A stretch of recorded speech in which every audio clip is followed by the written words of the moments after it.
Gyarsi Lal ji hall में बैठे बहुत देर से नाश्ते का इंतजार कर रहे थे। सोच रहे थे कि बहू अभी नाश्ता लाती ही होगी, लेकिन बहू तो अभी सोकर भी नहीं उठी थी।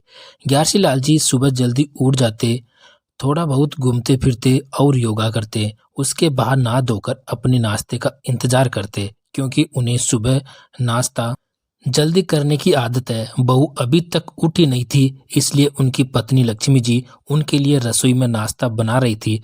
लक्ष्मी जी स्वभाव की बहुत अच्छी थी। वह इंतजार नहीं करती थी कि बहू उठेगी तभी हम दोनों पत्नी और पति को नाश्ता मिलेगा। ग्यारसी लाल जी बहुत पढ़े लिखे इंसान हैं।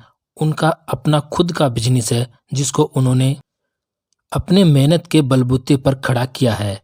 उन्होंने बिजनेस की अच्छी नॉलेज है, वो काफ़ी पढ़े लिखे भी हैं। शहर में उनका नाम है। वह अपने पत्नी और बेटे बहू के साथ अपनी खुद की बनाई हुई कोठी में रहते हैं। घर में किसी चीज़ की कमी नहीं, नौकर चाकर सब है। लेकिन ग्यारसी लाल जी नौकरों के हाथ के खाना पसंद नहीं करते, इसलिए खाना या तो लक्ष्मी जी बनाती है या बहू। बाकी सभी काम नौकर करते हैं। बहू को घर में किसी चीज की पाबंदी नहीं थी, जैसा उसका मन करता वैसा ही करती। ग्यारसी लाल जी और लक्ष्मी जी बहू को बेटी से भी बढ़कर मानते थे।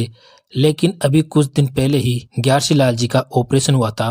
उनके गुर्दे में पथरी थी, जिस वजह से वो घर में रहकर आराम कर रहे थे।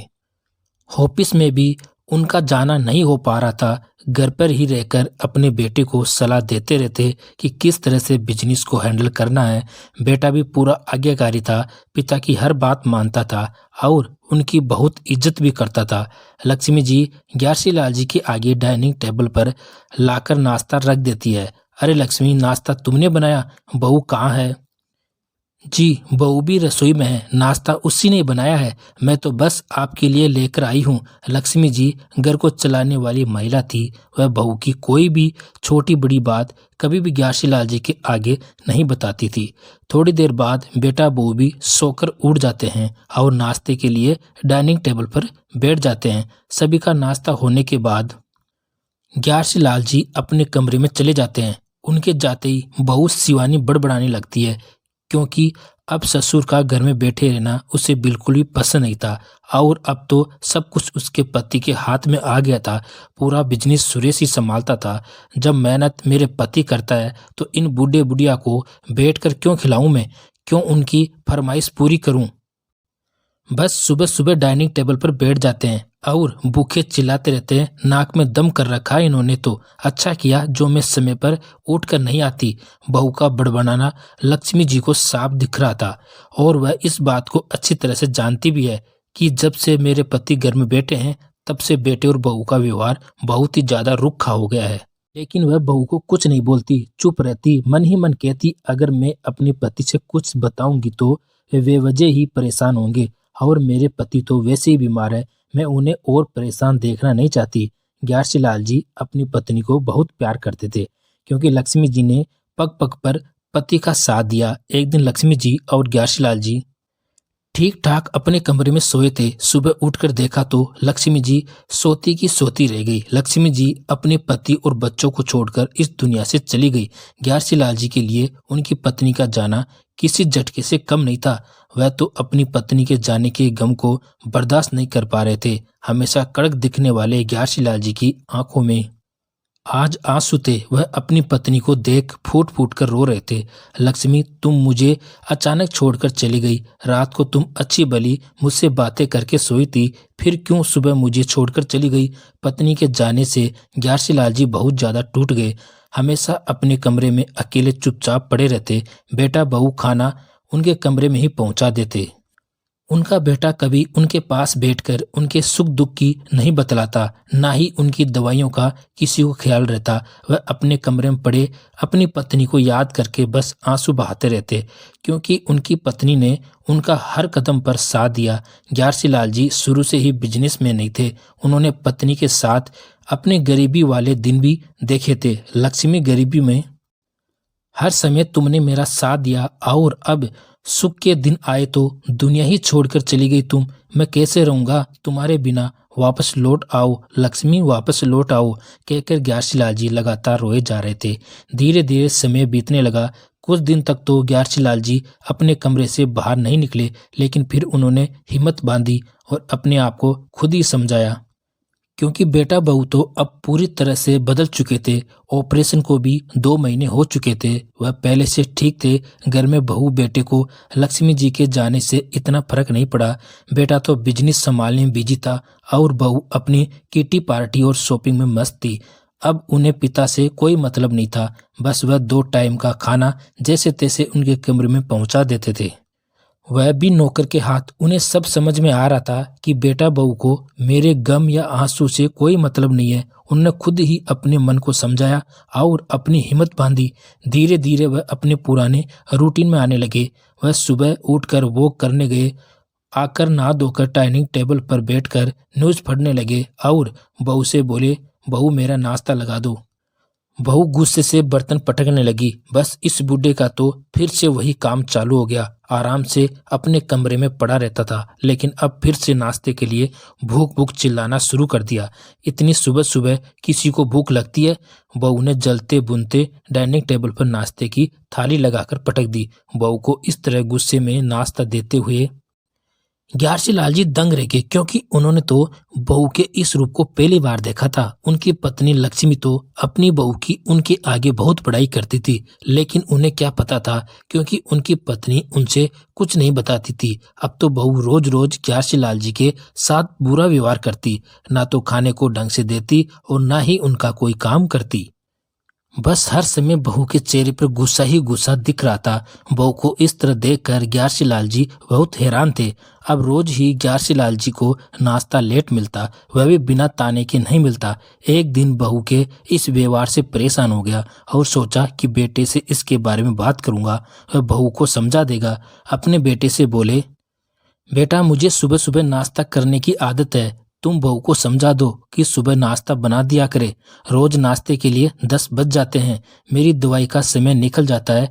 और बेटा मेरी दवाई भी खत्म हो गई है, शाम को लेते आना। इतना कहते ही सुरेश अपने पिताजी पर चिल्ला कर पड़ा, पिताजी क्या सुबह सुबह भूख लगने लगती है आपको? अपने कमरे में बैठा करो, जब नाश्ता बन जाएगा तब आपके कमरे में भिजवा दिया जाएगा। बार बार मेरी पत्नी को परेशान मत कीजिए। अब आप घर में बैठे रहते हो, मेहनत मैं करता हूँ तो घर में मेरी ही तो चलेगी, और दवाइयों की क्या जरूरत है? अब आपका ऑपरेशन को कई महीने हो गए हैं, कोई जरूरत नहीं है ज़्यादा दवाई खाने की। ज़्यादा दवाई खाने से आपकी किडनी खराब हो जाएगी। ठीक है बेटा, मेरा एटीएम कार्ड मुझे दे दो, मैं खुद जाकर ले आऊँगा। अब आपके एटीएम कार्ड में पैसे नहीं है, वह पैसे तो मैंने अपने सालों को दे दिए हैं, उसने अपना नया बिजनेस शुरू किया है। और वैसे भी आपको एटीएम कार्ड की क्या ज़रूरत है, सब कुछ तो मैं संभाल रहा हूँ। 2 समय का खाना आपको घर में मिल तो रहा है, और क्या चाहिए आपको? बेटा वह भी समय पर नहीं मिलता। ग्यारसी लाल जी बेटे की तरफ देखते हुए बोले। तभी बहू ग्यारसी लाल जी को घूरते हुए बोली, समय से नहीं मिलता तो एक काम कीजिए, कल से अपना नाश्ता और खाना खुद ही बना लीजिए। मैं कोई फ्री की नौकरानी नहीं हूँ तुम्हारी, जो हर समय तुम्हारे आगे पीछे लगी रहूंगी। ग्यारसी लाल जी अपने बेटे की तरफ देखने लगे। ऐसे मत देखिए पिताजी, आपकी बहू ठीक बोल रही है, आपने इसको परेशान कर दिया है। अगर आपको इतनी ही भूख लगती है तो अपना खाना खुद बना लीजिए। ग्यारसी लाल जी बेटे और बहू के बदलते हुए व्यवहार को देखकर बहुत ज्यादा आश्चर्यचकित थे। बहू तो बहू, बेटा भी उसके सुर में सुर मिला रहा है। उन्हें कुछ समझ में नहीं आ रहा था कि यह सब हो क्या रहा है। सब कुछ मेरा ही बनाया हुआ है, यह बिजनेस घर सब मैंने खड़ा किया है, और तो और मुझे बिना पूछे मेरे एटीएम से सारे पैसे निकालकर खर्च कर दिए। ग्यारसी लाल जी घंटों तक यही सब सोचते रहे। अगले दिन बेटे ने उनका सामान स्टोर रूम में डाल दिया। ग्यारसी लाल जी बेटे से बोले, ये सब क्या है? मेरा सामान क्यों निकाल रहे हो? पिताजी अब से आप स्टोर रूम में ही रहोगे, वहीं चुपचाप पड़े रहना। मेरी पत्नी आपसे परेशान हो चुकी है और आज से आपका खाना नौकर ही बनाया करेगा और वहीं आपके कमरे में लेकर आया करेगा। आगे से मेरी पत्नी से खाना मांगने की कोई जरूरत नहीं है, स्टोर रूम में से बाहर निकलने की कोई जरूरत नहीं है। बेटा मेरा इतना बड़ा घर है, फिर भी मुझे रहने के लिए स्टोर रूम ही क्यों? पिताजी, शिवानी की सहेलियां आती जाती रहती है और उसकी किटी पार्टी भी रहती है और मेरे भी मिलने वाले आते रहते हैं, इसलिए आप एक तरफ ही पड़े रहोगे तो ही अच्छा है, कहकर बेटा चला गया। आज बेटे की इस हरकत को देखकर ग्यारसी लाल जी दंग रह गए। लेकिन अब ग्यारसी लाल जी से यह सब बर्दाश्त नहीं हो रहा था। बेटा, मैं भी तेरा बाप हूँ और तुझे इस बाप से पंगा कितना भारी पड़ेगा ये तू नहीं जानता। अब तक जो भी कुछ तूने किया ठीक था, लेकिन अब जो मैं करूँगा उसे देखकर तेरी आंखें बाहर आ जाएगी। ग्यारसी लाल जी सही समय का इंतजार करने लगे और कुछ दिन बाद वो सही समय भी आ गया। बेटा बहू यूरोप जाने की तैयारी कर रहे थे। ग्यारसी लाल जी भी बैठे बैठे उनका जाने का इंतजार कर रहे थे। बेटा बहू 10 दिन के लिए यूरोप ट्रिप के लिए निकल गए। ग्यारसी लाल जी भी पहले ही बहुत कठोर फैसला ले चुके थे। अगले 10 दिन बाद जब बेटा बहू घर आए तो घर के गार्ड ने उन्हें अंदर घुसने नहीं दिया। तुम जानते हो मैं तुम्हें नौकरी से निकाल दूंगा, बेटा गार्ड पर चिल्लाने लगा। अंदर से ग्यारसी लाल जी आए और बोले, तुम कौन होते हो नौकरी से निकालने वाले? यह घर मेरा है और मैं फैसला करूंगा यहाँ किसको रखना है और किसे नहीं। ग्यारसी लाल जी बेटे से आंख मिलाते हुए बोले। तभी बहुत तमक कर बोली, अरे तुम कौन होते हो फैसला करने वाले? सब कुछ तो मेरे पति संभालते हैं, दिन रात बिजनेस में मेहनत करते हैं। अगर ये ना हो तो आपका बिजनेस भी नहीं चलने वाला। अब सब कुछ इनके हाथों में है तो घर के फैसले भी मेरे पति ही लेंगे। बहू अपने ससुर को आंखें दिखाते हुए बोली, बहू टेंशन लेने की जरूरत नहीं है, मैंने तुम लोगों के सर से बाहर खत्म कर दिया है। बेटा बोला, क्या मतलब? आप कहना क्या चाहते हैं पिताजी? क्यों बेटा दिमाग घूम गया? अभी तो आगे सुनेगा तो बेहोश हो जाएगा। मैंने अपनी फैक्ट्री को बेच दिया, जिसका एक एक पैसा मैंने गरीबों में दान कर दिया और कुछ वृद्धाश्रम में। यह सब कुछ सुनकर बेटा बहू बोचंके रह गए। पिताजी यह सब क्यों किया? मेरे बारे में तो कुछ सोचते। आपने मेरा सारा कैरियर खराब कर दिया, अब मैं आगे क्या करूँगा? आपने तो सब कुछ बेच दिया। बेटा किसके लिए रखता इतना सब में? मेरा तो अकेला पेट है। अभी तो मेरी कई दुकानें हैं, आराम से बैठकर खाऊंगा, वह भी पूरे आत्मसम्मान के साथ। तुम लोगों की सेवा और रोटी की मुझे कोई जरूरत नहीं है, लेकिन बेटा अब तो खुद कमाएगा और खुद खाएगा। एक बार अपने बलबूते पर कमाकर तो देख। मैंने ही सब कुछ खड़ा किया और मुझे ही रहने के लिए स्टोर रूम दे दिया। मेरे ही घर में मुझे ही आंखें दिखाई। बेटे अब आंखें दिखाई है तुम लोगों ने मुझे, तो औकात तो तुम्हारी दिखानी पड़ेगी। ये सब क्या कह रहे हो पिताजी? बेटा रोनी सूरत लेकर बोला, बेटा बिल्कुल सही बोल रहा हूँ मैं। अभी तो तुझसे बिजनेस ही छीना है, छत तो छीननी अभी बाकी है। ग्यारसी लाल जी ने गार्ड से कहकर बेटे बहू के कमरे का एक एक सामान घर से बाहर फेंकवा दिया। बेटा बहू अपने पिता के इस रूप को देख हक्के बक्के रह गए। बेटा बहू माफी मांगते रह गए, लेकिन ग्यारसी लाल जी ने भी बेटे बहू को घर में कदम नहीं रखने दिया। तो दोस्तों कहानी कैसी लगी कमेंट करके जरूर बताना। आपका धन्यवाद।